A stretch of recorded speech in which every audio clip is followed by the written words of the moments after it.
Don't ask questions to which you don't have the answers for. That's all I'm going to say.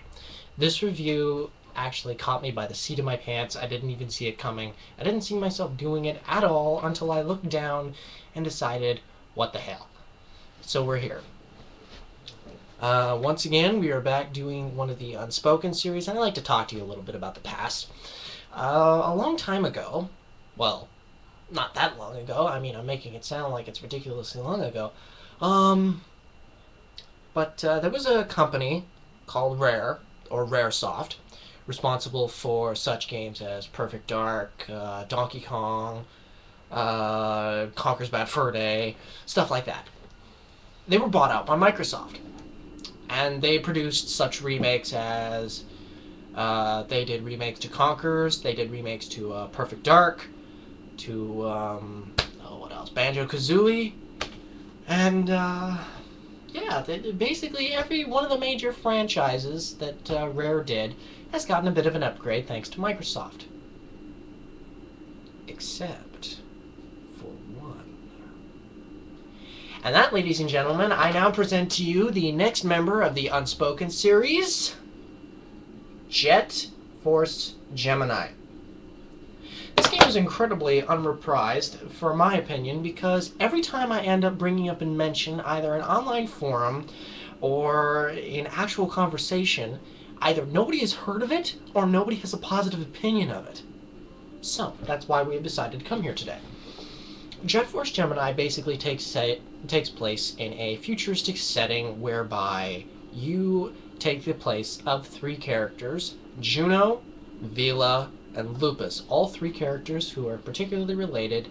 Juno, who is the commanding sort of character in this unit of specific group, basically dedicated to the upholding of the order of the universe.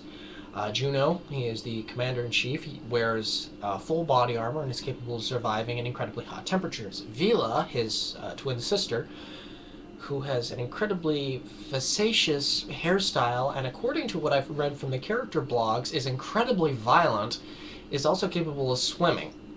And the third character is their dog, Lupus, who is capable of flight, hovering, short-distance flight, either by the thrusters on his feet or by the upgrade of armor that he gets when he is able to sit inside a gigantic tank.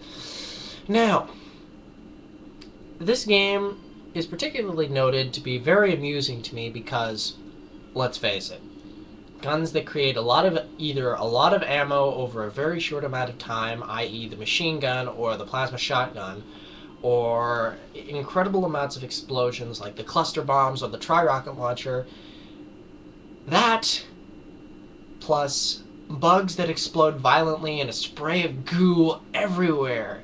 I'm sorry, but there's just something so regally satisfying about that. You see an entire cluster of ants, soldier ants, down the corridor in front of you.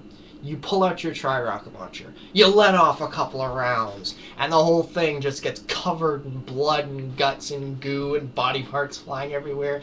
There's just something benignly satisfying about the whole thing. It's just, yeah. When Rare decided to come up with this one, they had stress relief completely in mind.